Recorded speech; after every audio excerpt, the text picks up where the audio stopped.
Well, disturbing video circulated yesterday showing a man in Philadelphia being attacked and mauled by a pack of dogs in the middle of the street. The local ABC News affiliate reports that there were 4 dogs involved in the attack. 3 of them were pit bulls. The other was a cane corso who apparently, fell in with the wrong crowd. And I think we're going to have to blur pretty much this whole video, but here is footage of the attack anyway. Bro, this pit just somebody up, dude.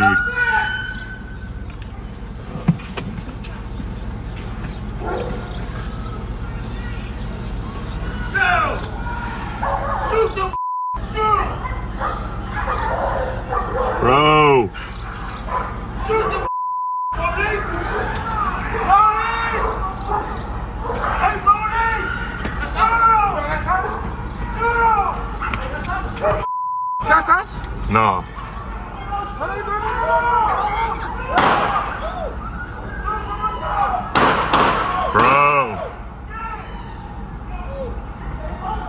Bro. Okay. So I'm glad we got the commentary from that guy, bro. This is pretty bad. Anyway, so you watch that. The first thing you think is, where's Kristi Noem when you need her? Fortunately, I will say the man did survive that attack. It was an attack that happened to occur on the same week that a 9-year-old girl in Iowa was mauled by a pit bull and sustained severe injuries.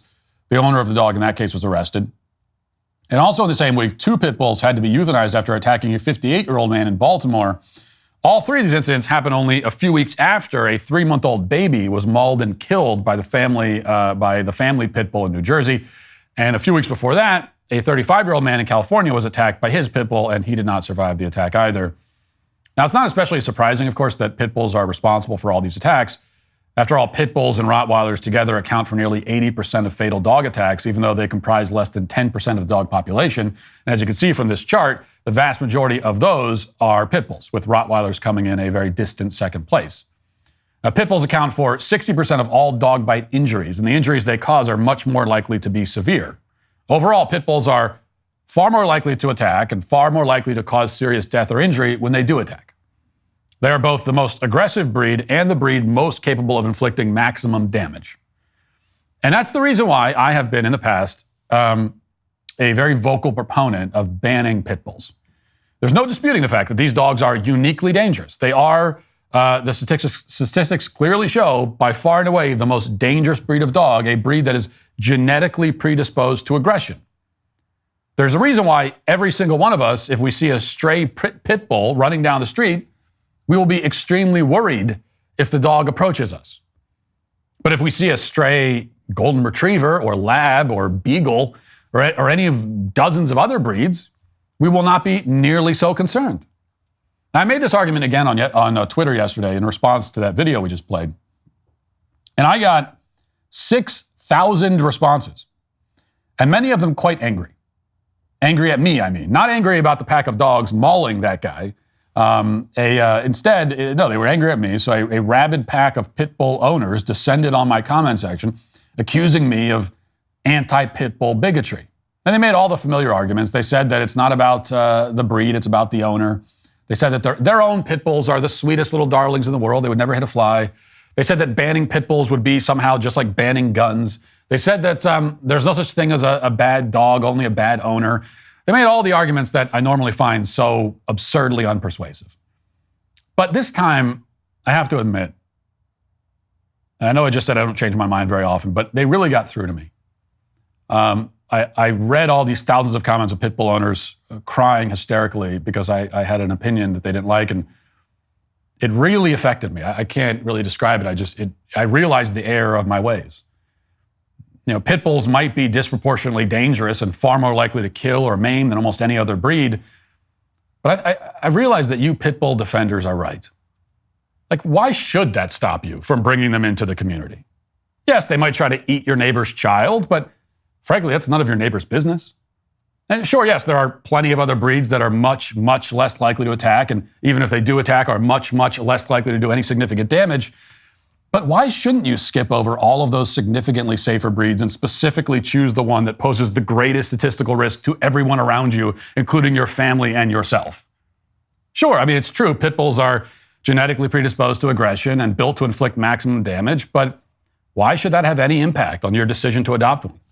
Sure, yes, the risk you take by adopting a pit bull is also a risk that you're forcing everyone around you to take as well. But, I mean, why should that matter to you? Like, I could see it all clearly now. It makes sense. I never understood the wisdom of this perspective before, but now I really do. Like, I get it. I get it. In fact, I'm so persuaded that I've decided to take these arguments and apply them to my own life. After all, every pro-pit bull argument could be used to justify the ownership of literally any dangerous animal. And that's why I've decided to go out, and it's a little bit unique, but I've decided to go out and adopt a hippopotamus and keep it at my house with my children in my neighborhood where other people live. Now, look, I know what the anti-hippo bigots might say. They'll say that hippos are massive animals that are extremely aggressive and very dangerous and totally insane to keep at your house. They'll claim that it's far too risky to own an animal like that. They'll point out that hippos are the deadliest large land mammal on the planet, responsible for killing 500 human beings a year. But like, that's all propaganda. I mean, it's true. The statistics say what they say, but there's no need to worry about statistics. Hippos may kill 500 people a year, but there are 8 billion people on Earth. That means that, think about this. This is what I said to my neighbors.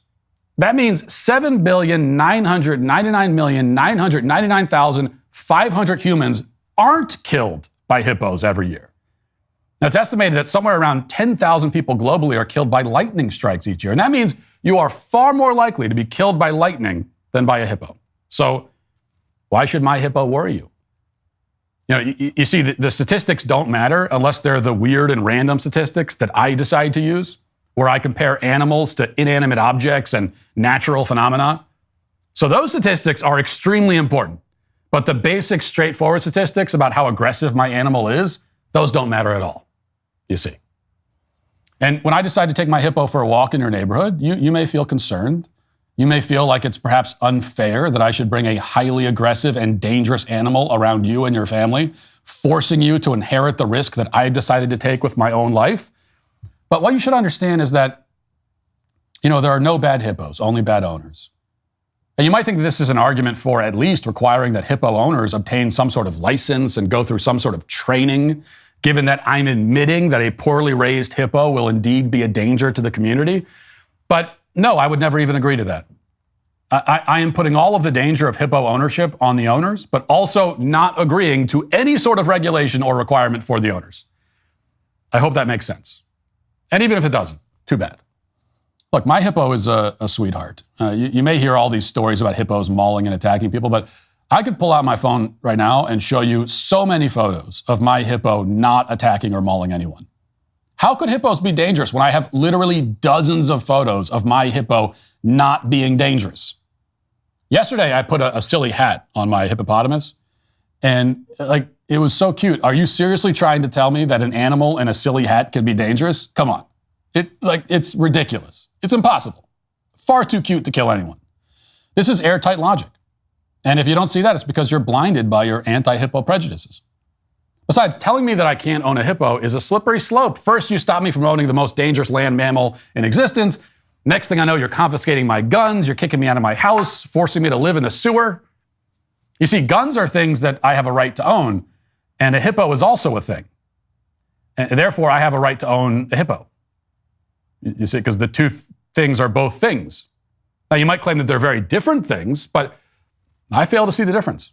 If I were to draw a Venn diagram with hippo in one bubble and a Glock 19 in the other, that middle intersecting bubble would be full of similarities. Too many to count. For example, first of all, they're both things. Second, well, anyway, like I said, there are too many to count. Now, I know what you might be saying. You might be saying, Matt, there are so many different pets that you can safely own. Why do you have to go out and adopt the one kind of pet that presents such a unique and singular risk to you, your children, and your neighbors? Why can't you just not own a hippo? Why does your desire to own a hippo outweigh everyone else's desire to not be mauled to death by a hippo? Well, the answer is shut up. I'll do what I want. Your questions are harmful and violent. Look, it may hurt you to be crushed to death in the jaws of my hippo, but it hurts me even more to hear you say mean things about my pet hippo. Yes, my hippo can crush your skull, but your anti-hippo rhetoric crushes my soul. And worst of all, it upsets my hippo. And you don't want to upset him. Trust me on that. Anyway, thank you to the pit bull owners who have shown me the wisdom in this line of thinking. I apologize, truly, for all the years I've spent criticizing you. I see now that I was wrong. I was the insane person. I thought that you were all totally and completely insane and irresponsible. I see now that it was me. All of the pit bull critics and the hippo critics are wrong. And they are all today canceled. Thanks for checking out this video. If you'd like to listen to my full podcast on the go, you can check out The Matt Walsh Show on Apple Podcasts, Spotify, or wherever you get your podcasts.